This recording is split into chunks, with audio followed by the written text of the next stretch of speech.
Hello, everybody. How are we doing today? I hope we're all doing fine. In this lecture, we are going to discuss your ultimate strategy for CLAT 2027. In this video, we'll be discussing the in depth syllabus of your CLAT examination English section, along with the paper pattern, and what are the good resources that you need to follow if you want to excel in this particular section. Chare. Let's begin with the overall strategy first. देखो बच्चे, your CLAT examination, let's understand the philosophy or the objective of this paper. Your examiner is simply trying to evaluate you on the basis of your reading comprehension ability. How well can you read and understand a written text? He is least interested in knowing your knowledge of grammar, right, or memorization. He will never ask you, acha, tell me which author wrote this or that, right? He's never gonna ask you. This is paper does not test your memorization or your grammar, right? This paper is designed to evaluate your interpretation skills under a stipulated time period, right?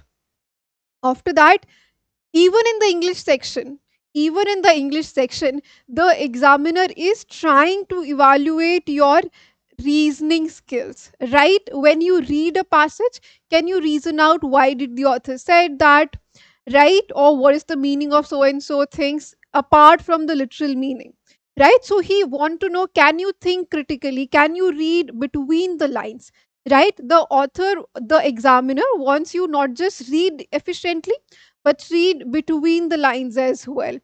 The focus of this exam is predominantly, primarily on comprehension skills. Can you comprehend the tone, the inference, or can you track the argument? These are the skills that the examiner is looking for. If you have these skills, CLAT is going to be a cakewalk for you, especially the English section, but the paper overall as well. If you have mastered these skills, the CLAT paper in entirety is going to be a cakewalk for you. Now, what is the pattern of your paper?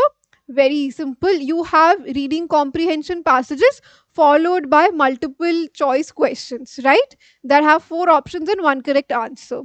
चलिए, the passages here are slightly different from the unseen passages that you do in your boards, your 10th boards and your 12th boards. How?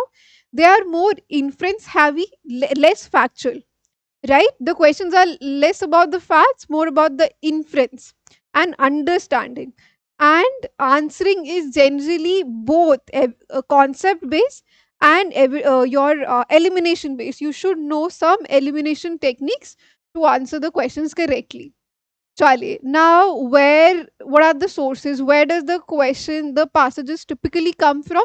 They come from your editorials, right? Your op-eds, your opinion pieces, your opinion essays that are published in your newspapers or news websites or magazines sometimes. They come from socio-political commentary, right? They come from philosophy and ethic discussion and literary and reflective prose, your novels, your essays, right? Even fictional essays for that matter. Yeah, right? Your both classic and contemporary literature. For example, last year they had question from George Orwell to Yuval Noah Harari. Right? So Yuval Noah Harari is a modern contemporary writer. George Orwell is a classic writer. Then they had a passage from the Indian freedom struggle, right? So from multiple areas they bring passages, right? Pieces of literature. Right now, what makes this paper difficult, especially the English and critical reasoning section, right? Overall, they're easy, ma'am. There is a passage, there is no formula that you need to use, right? You need not remember formulas, you need not remember anything. Then, why is this paper difficult when the answer is given in the passage itself? How is it difficult? Because the passages are dense, right? You have multiple lines of argument coming in, then you have abstract vocabulary in context. It means a certain thing but it reflects a certain things, it imply some other thing, right? So it's very abstract. After that, answer choices are very close. What happens, even most smart students, they often struggle. But ma'am, I out of the four option I can eliminate the two, but the last two option, ma'am, I get stuck, I get very confused. Why? Because the options are designed to confuse you, but it's not your fault, it's not you, it's me. Right? The options are in fact designed to confuse you, right? And then you have indirect inference question and multi-layered authoritarian tone, right, Charlie? Now we've understood the philosophy of examination, right? What is the examiner looking for? What are the skills? Then why is this paper difficult? Now let's understand what is the syllabus. What are the kind of questions that we get? Because see, this is the strategy that we use. First, we understand what is the examiner looking for. We develop those skills. After that, we look what are the difficulties of this particular paper. Keeping those in mind, we then move to the syllabus. What are the concepts that I need to master? You core areas where you get the questions from are central idea, array, yes, central idea, central theme, central thesis. Then you have tone of the author. Every passage is one question such. Then you have specific detail, or as some teacher like to call it, factual question, right? Why I call it specific detail and not factual question, you will get to know once you study with me. Okay, there's a reason behind that, right? So you have factual questions, then you have structure and purpose. Why did the author write so and so thing? What is the purpose of writing so and so thing? What is the structure of this entire piece? Is it an essay? Is it an advertisement? What exactly is it, right? Then you have words in context. They'll pick a word from the passage and they'll ask you, what does it mean? Or which one is the closest synonym? Which one is the closest antonym?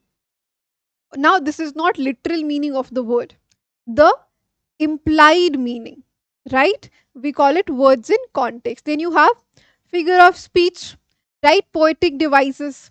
After that, conclusion, inference. There are some overlap. There are some topics that overlap with your critical reasoning. That is, you have some strengthening and weakening question that may appear in English section as well. For example, I think it was your CLAT 24 or 25, I don't remember, but even your English section had questions on inference, conclusion, strengthening and weakening. So that is not uncommon to see here, right, Charlie? The pattern, of course, as we have discussed, reading comprehension passages followed by some your MCQ question. Okay, ma'am, I've understood the objective, I've understood the philosophy, I've understood the syllabus. Now, please tell me the sources. What sources should I use? Dekho, if I talk about the CLAT English section, very honestly, we don't have a comprehensive source. For example, if you ask me static GK, I would say, beta, go read Lucent. If you ask me, I'm critical reasoning, I would say, beta, go solve SP Bakshi. For legal, I would say, beta, AP Bhardwaj. Or what's the name? Am I pronouncing correct? Don't even remember. But you do have you do have some sources for each section. English, however, we don't have a comprehensive source like that, which is dedicatedly made for CLAD aspirant. So what we do instead is we diversify. Once you have practiced all your concepts, how can you clarify and build a strong foundation in concept?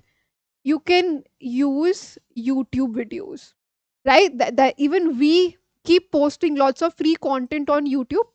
So if you want to clear a topic, if you want to learn about the basics, you can watch YouTube videos like figure out speech, conclusion, inference. What's the difference? You can learn from here. After that, newspaper editorials, it's going to be your bestie, right? Your best friend. Why? I'm not saying when you read newspaper, exact passage will come in your paper. No. May happen, may not happen. Less than 1% chances there. What will happen instead is that you will familiarize yourself with that sort of dense line of argumentation, right? Those dense passages that have multiple opinions coming in, right? And they make a khichdi in your brain. So you will understand how to take that khichdi, pour some ghee in it and eat it, right? You'll understand that. After that, novels and literary writing. Once again, we see, more and more passages these days are coming from your book extracts, right? So this also becomes very important. You read novels, and you also read commentary on novels. I think in 2024, 25, there was this one passage.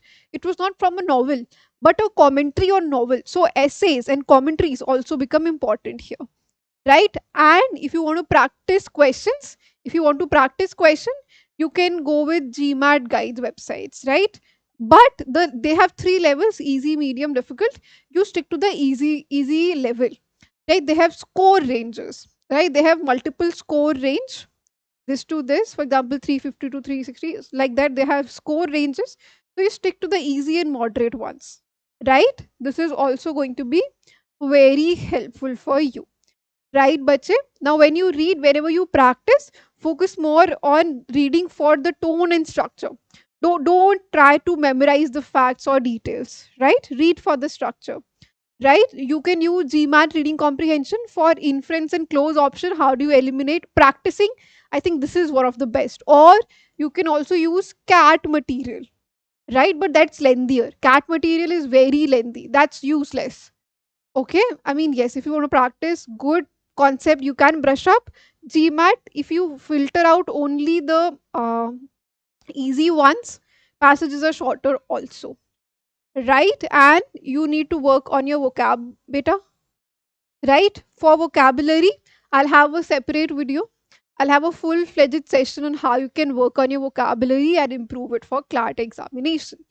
Sorry, with this, we come to an end of this session. If you have any doubts in your mind, or if you have a particular topic that you want me to cover in a YouTube video, you can write to me in the comment section. All right. Chale, I hope you all learned something from this lecture and you're going to implement it, not just watch the video and shut it and then start scrolling reels again. I hope that's not going to happen. Chale, I'll see you all. Bye bye.